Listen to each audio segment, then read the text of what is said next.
এই ভিডিওটা ছিল আমার পয়লা বৈশাখের দিন। আমি অবশ্যই লাদখোর মানুষ, তাই একটু আপলোড করতে টাইম লেগে গেল। তো ছিল আমার চিকেন কারি রেসিপি। তার জন্য আমি এখানে একটা কড়াইয়ের মধ্যে তেল বসিয়ে, তেল গরম হয়ে যাওয়ার পর ওই যে তেজপাতা দিয়ে তার মধ্যে পেঁয়াজ কুচিয়ে রেখেছিলাম সেটা দিয়ে পরে ভালো করে নাড়িয়ে চাড়িয়ে ভেজে নিচ্ছিলাম।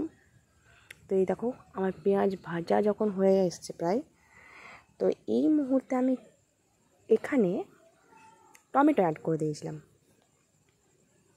একটা নয়, অ্যাকচুয়ালি দুটো টমেটো অ্যাড করেছি এখানে।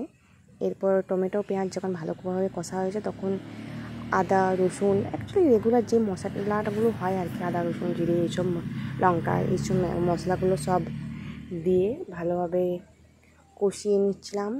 মশলাটা যতক্ষণ না সুন্দর স্মেল বেরোচ্ছে ততক্ষণ ভালো করে কষিয়ে পরে এই যে চিকেন দিয়ে দিয়েছি। চিকেনকে মশলার সাথে আচ্ছা করে মাখিয়ে টাকিয়ে, আর এই দিয়ে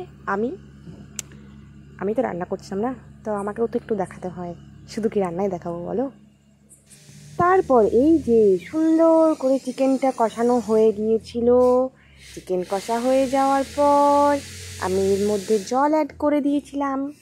জল অ্যাড করার পর কী বলো তো, চিকেনটা নামিয়ে গরম গরম ভাতের সাথে গরম গরম চিকেন জমে ক্ষীর পুরো।